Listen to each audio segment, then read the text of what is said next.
Hey, how's it going? Welcome to another R38 crypto video. Today's topic of conversation will be the whole Terra Luna / UST predicament. Now I say conversation because we're friends, right? So no one is giving anyone financial advices, we're just talking about general crypto related subjects. For educational purposes, of course. Now, what I'm going to be covering today is a bit different than what I usually do. So I'm going to take the Terra Luna UST example and the spiral that's been happening in the market alongside all of this dump and compare it to another project that's also doing an algorithmic stablecoin and try to see that if the new project is perhaps, I don't know, picked up on something new and could potentially be stable eventually and not go again in this death spiral that Luna is in. So yeah, this one you don't want to miss. Let's roll.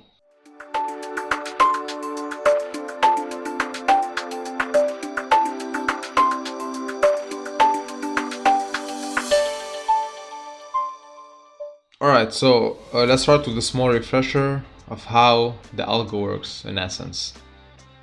So yeah, this visual image is actually pretty famous around. I'm sure you've seen it in other videos. I'm sure you've seen it on the internet. So yeah, this is out there.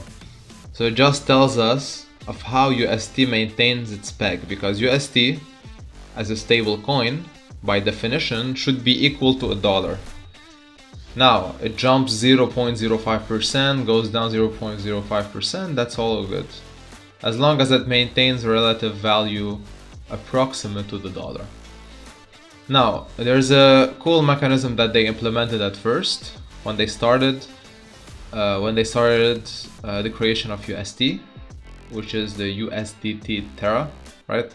So quickly going over this, UST is created by minting $1 worth of Luna, and by doing so you are burning that Luna.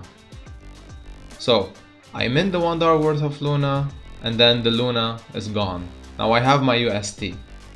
Whenever that UST goes above peg, I sell it for a small profit, whatever that is, and then I buy back when it goes below peg from the market. So you mint it from the Terraform platform, and then you buy it off when it goes below from the market, and hence it increases its price again because you bought it. And then when you mint $1 worth of Luna when it goes up again, you burn that UST, right? And then when you sell that Luna for the $1 value, it's gonna go back below peg and then adjust. So yeah, it's a bit of a different and a complex algorithm, but in essence, it's pretty simple. To create a UST, $1 worth of UST, so 1 UST, you have to burn $1 worth of Luna, and vice versa. If you want to mint $1 worth of Luna, you also have to burn UST. So, and arbitrage trading, so people buying and selling when it goes above peg or below peg, keeps UST in check. So essentially UST is backed by Luna, and Luna has value from supply and demand. Now Luna price started soaring recently because UST has a very growing demand, and this started from, as you can see on this graph, from January 2021. So the demand was pretty low one day when this whole thing began, but then it soared. Now, in my opinion, two things contributed to this. First is the idea that there is a new decentralized stablecoin that goes against the other centralized stablecoin out there, like USDT, supposedly USDC and BUSD. So this is a new concept that goes fully decentralized, and decentralization is what people are after. So hence they all rushed, they started minting UST, and the price of Luna increased with it, because you're burning the supply of Luna, the demand for Luna increases, the arbitrage is in place, and now I think before the crash, UST had a market cap of 18 billion. So yeah, demand was pretty high. That's one reason. Second reason is their anchor protocol, which they developed for lending and borrowing. And this protocol gives lenders a 20% a yearly APR. So it's a pretty steep incentive to buy that UST or mint it and to stake it. And by doing so, you're locking more supply away. And this incentivizes people to, to go after UST as well and put it away.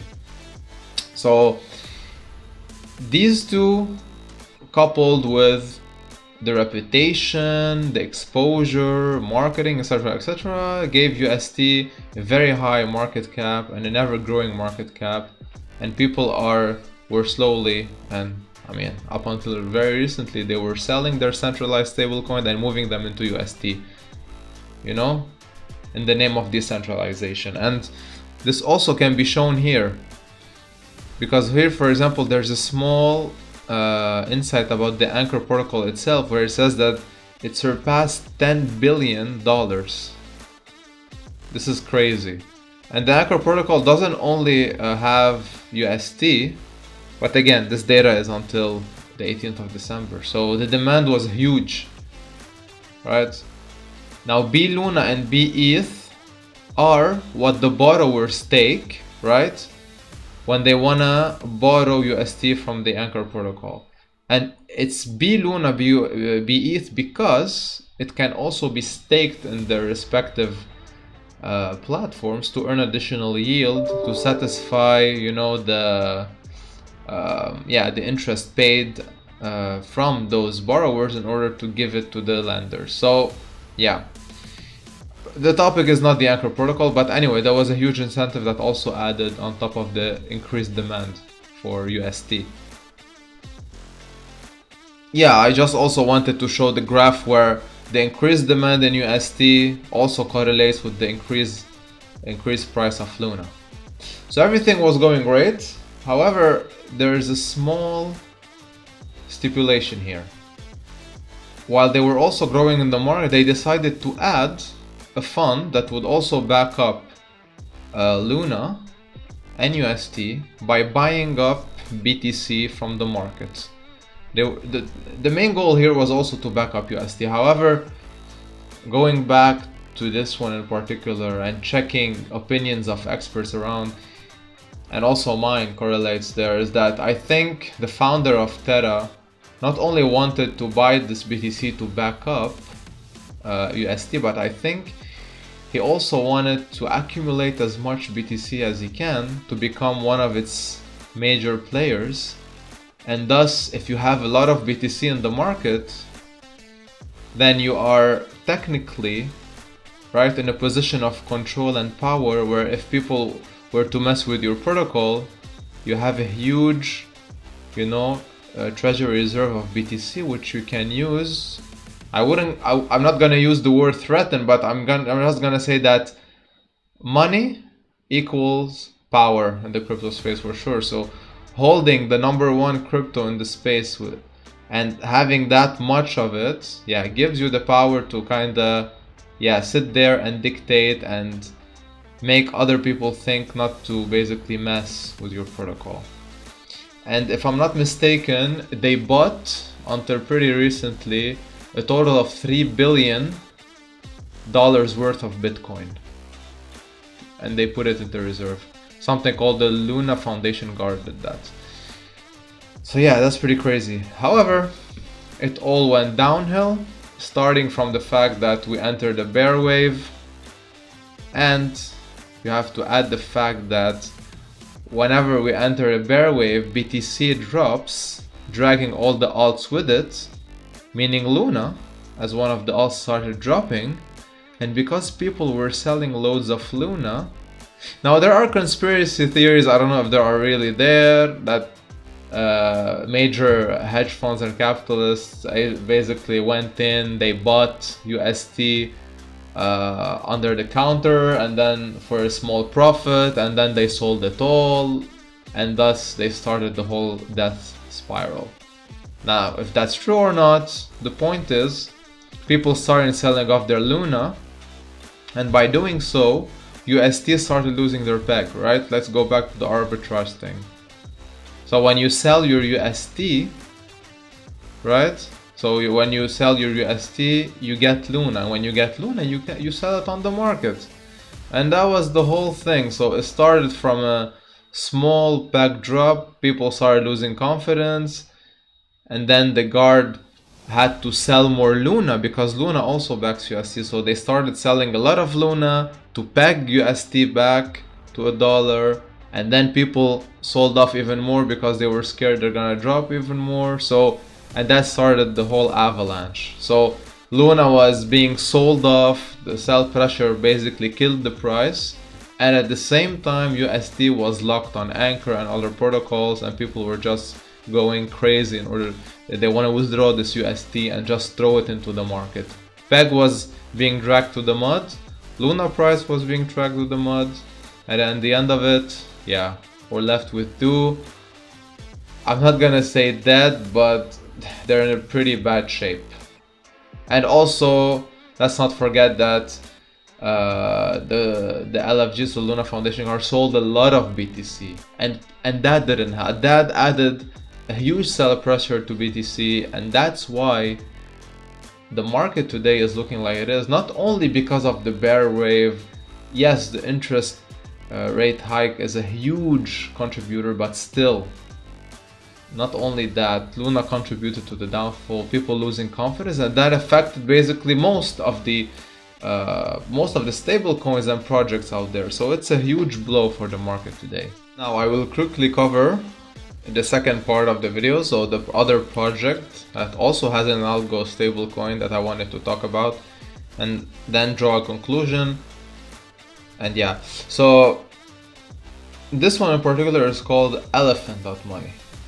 So we're talking about Elephant and its trunk stablecoin. Now, I'm not sure if you guys are familiar with the project. This is not a project cover-up, so I'm not gonna talk about the whole project, just a few mentions of how Trunk operates, and I think I will be doing a later coverage of the project at some point, but that's not it today. And I'm gonna leave links in the description below for the websites, the white paper, even a community which you can check and ask questions about Elephant, because there's much more to it than just its stablecoin Trunk. But that's all what we're gonna talk about today. So, in order to get Trunk, you have to use BUSD. So I mint Trunk with BUSD. By mint, I sacrificed my BUSD, and then I received Trunk in exchange. So that BUSD, like I said, I don't own it anymore. One BUSD is equal to the market value of Trunk today. So let it be $1, 1.01, 0.999, whatever it is. Now, when I get my Trunk, that $1 of BUSD is split. 75% goes to a BUSD treasury, right? And 25% in Elephant, so the native token of the protocol, goes into the Elephant treasury after it buys Elephant from the market. So 25% of that BUSD buys Elephant and is put into the Elephant treasury, safeguarded. So we have two operating treasuries. So first stake, Trunk is 75% backed by BUSD, a centralized stablecoin that is also backed by fiat currency, which in turn makes Trunk 75% backed by fiat. So yeah, you can straight away understand the difference here. Now when I get my Trunk, I'm also incentivized not only to sell it, to claim it, but I can use it for something else. Because what's the point of minting a stablecoin if I'm not gonna use it? Going back to the Terra example, the Anchor protocol, like I mentioned, was one of the main things that was driving people to buy and to mint UST, to earn that good yield. And this is what's happening here in the Elephant platform. So you can stake that Trunk, for dynamic APY. I say dynamic because it depends on first demand and supply, second on the trunk being minted and redeemed because there's a tax there that goes to the stakers, and third, of course, the total value locked. So the more trunk there is, the less the APY gets. Or you can sacrifice that trunk if in a contract in a protocol called Stampede, also naming, forget the names, it's just for show. So yeah, so I sacrifice my trunk, meaning I no longer own that trunk. That trunk gets taken, once sacrificed, gets put into the elephant treasury as well. So there's a lot of contributors to this elephant treasury. And there's a very high APY. So here the difference in both is that staking lets you withdraw your tokens, so your trunk at some points, but Stampede doesn't. So Stampede there, that's why you have a fixed higher APY, logically. And you can add to your stake in both. So if I have some, I don't know, 10 trunks as rewards, I can either claim those, right? So claim those and then sell them for BUSD.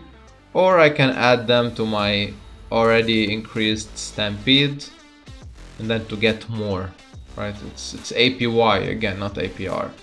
It depends on if you keep on rolling those trunk rewards into your deposits. Alright. Yeah, the main treasury is right here. This is how they increase, this is how they decrease. So the trunk mints, like I said, 25% buys elephant, puts it here.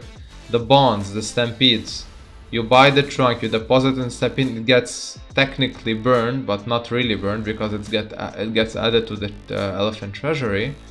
And then you have the elephant APR, that's something that is very specific to the elephant token itself. So there's also an increased incentive into buying elephant and holding it because you're gonna get 5% based on your the number of tokens you have and the trading volume on that specific day. So your elephant tokens increase while in your wallet, and because the elephant treasury, right, has elephant tokens, of course, the contract also gives it this 5%. And something that has been added, which is pretty cool, those 5% that are added to the elephant treasury are used to buy back trunk. Yeah, it's I'm just covering the basics here. It's a pretty complicated system that is pretty cool in my opinion. They keep on increasing the protocol's effective emissions, and you have to read the white paper thoroughly in order to fully understand, but this is just the basics. And the BUSD treasury is fed by the mint, right? 75% goes there. And the claims, when I basically sell my trunk, also 75% from that treasury is paid. So the point is, there's a lot of incentive to hold trunk and to keep it staked and to even buy elephant and to keep it in your wallet. Now, there's something that should be understood, that if elephant is pumping and the elephant token itself is going into new all-time highs, the contract rebalances things out, sells some of this elephant to basically feed trunk, not directly, but keep it in the treasury. So in case, for example, people decided to go on a spiral and sell trunk today, then this treasury is gonna back up trunk, buy it back, bring it back to peg. Hence the whole above peg, below peg system. Not displayed here, but again, it's different than the Terra UST conundrum. Here, for example, when trunk goes above peg, that trunk is sold, but then it contributes to the elephant token. And vice versa, when trunk goes below peg, elephant token is sold to push it back up. And the BUSD treasuries, whenever it's sold, so it's both basically, right? 25%, 75%. They both act in a correlated way to push the price back up. The same goes for when trunk is above peg and then it happens again. So in that case, the elephant price is pushed back up when trunk is sold. Yeah, it's a pretty cool system in my honest opinion.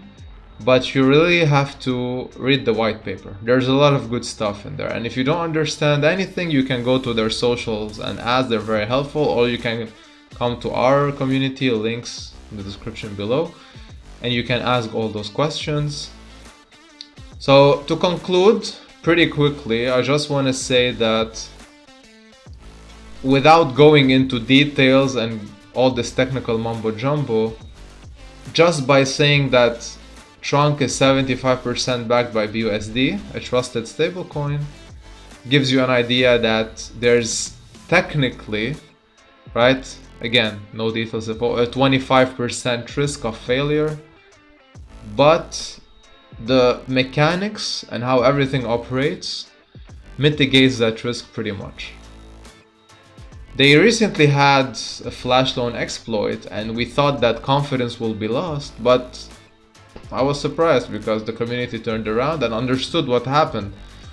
Because these things happen, and now with whatever is happening with Terra UST, people are more confident that this could be something that will last.